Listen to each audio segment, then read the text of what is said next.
കുറച്ച് cardboard piece ഉണ്ടെങ്കിൽ easy ആയിട്ട് ചെയ്യാൻ വേണ്ടി പറ്റുന്ന ഒരു വാൾ ഡെക്കോറാണ് ഇന്നത്തെ വീഡിയോ. ഒരേ ഷേപ്പിലുള്ള 4 കാർഡ്ബോർഡ് പീസാണ് ഞാനിവിടെ എടുത്തിട്ടുള്ളത്.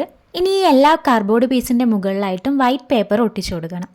കുറച്ച് കട്ടിയുള്ള വൈറ്റ് പേപ്പർ വേണേ ഒട്ടിച്ചു കൊടുക്കാൻ. ചാർട്ടിൻ്റെ പീസായാലും കുഴപ്പമില്ല, കാരണം നമ്മൾ ഇതിന് പെയിൻറ് ചെയ്തെടുക്കുമ്പോൾ അധികം നനയാത്ത രീതിയിലുള്ള പേപ്പർ ആയിരിക്കണം. എന്നിട്ട് ഈ വൈറ്റ് പേപ്പറിൻ്റെ മുകളിലായിട്ട് ഫ്ലഷ് ടിൻറ്റ് എന്ന് പറഞ്ഞിട്ടുള്ള ഒരു കളറാണ് പെയിൻറ് ചെയ്ത് കൊടുക്കുന്നത്. സ്കിൻ കളർ എന്ന് പറയുന്നില്ലേ, ആ കളർ തന്നെയാണ് ഇത്. 4 കാർഡ്ബോർഡിൽ ഇതുപോലെ പെയിൻ്റ് അടിച്ചതിന് ശേഷം ഞാൻ റഫായിട്ട് ബോഹോ ആർട്ട് ഒന്ന് വരച്ചു കൊടുക്കുന്നുണ്ട് അതിൽ. അതിനുശേഷം ഓരോന്നിനും പെയിൻറ് ചെയ്തെടുക്കുകയാണ് ചെയ്യുന്നത്. ആകെ 5 കളർ മാത്രമേ നമ്മൾ ഈ പെയിൻറ് ചെയ്യാൻ വേണ്ടിയിട്ട് യൂസ് ചെയ്യുന്നുള്ളൂ. ഒന്ന് കുറച്ച് ഡാർക്ക് കളറിൽ വരുന്ന ഒരു യെല്ലോ കളറാണ്. അത് ഞാനിവിടെ വാട്ടർ കളറിൻ്റെ അകത്ത് 3ാമത് വരുന്ന യെല്ലോ കളറാണ് യൂസ് ചെയ്തിട്ടുള്ളത്. പിന്നെ വരുന്നത് ഓറഞ്ചും ഗ്രീനും ബ്രൗൺ കളറുമാണ്. ഇതൊക്കെ വൈറ്റ് പെയിന്റ് കൂടെ മിക്സ് ചെയ്തിട്ട് കുറച്ച് ലൈറ്റ് കളർ ആക്കിയിട്ടാണ് അടിച്ചു കൊടുക്കുന്നത്. പിന്നെ ബ്ലാക്ക് കളർ യൂസ് ചെയ്തിട്ട് അവിടെ ഇവിടെ ആയിട്ടൊക്കെ ലീഫ് വരച്ചു കൊടുക്കുന്നുണ്ട്. വാൾ ഡെക്കോർ ആയതുകൊണ്ട് തന്നെ എല്ലാത്തിൻ്റെ മുകളിലായിട്ട് ഒരു വേർഡ് കൂടെ എഴുതി കൊടുക്കുന്നുണ്ട്.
അങ്ങനെ ഇതേ 4 കാർഡ്ബോർഡിലും ബോഹോ ആർട്ട് ചെയ്തെടുത്തിട്ടുണ്ട്. അങ്ങനെ പ്രത്യേകിച്ച് ഷേപ്പൊന്നും ഇല്ലാത്തത് കൊണ്ട് തന്നെ ആർക്ക് വേണമെങ്കിലും ഇത് സിമ്പിളായിട്ട് ചെയ്യാൻ വേണ്ടി പറ്റും.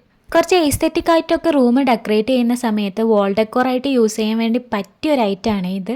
അപ്പോൾ എങ്ങനെയുണ്ടെന്ന് കമൻറ്റ് ചെയ്യുക. പറ്റുന്നവരൊക്കെ ഒന്ന് ചെയ്ത് നോക്കട്ടോ.